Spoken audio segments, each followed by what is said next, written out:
অনুষ্ঠিত হলো বিজয় দিবস জাতীয় 9 বল 2024 পুল চ্যাম্পিয়নশিপ। টুর্নামেন্টের রুদ্ধশ্বাস ফাইনালে মুহিবুল হাসান রিফাতকে 12-13 ব্যবধানে হারিয়ে চ্যাম্পিয়ন হয়েছেন আব্দুল্লাহ সাগর।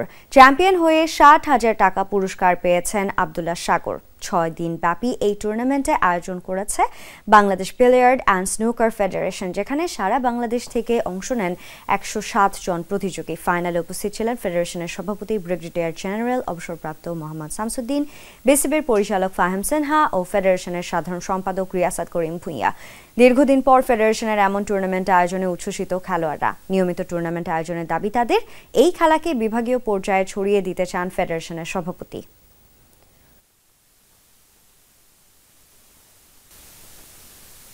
সমগ্র বাংলাদেশে খেলাটা ছড়িয়ে দিতে চাই।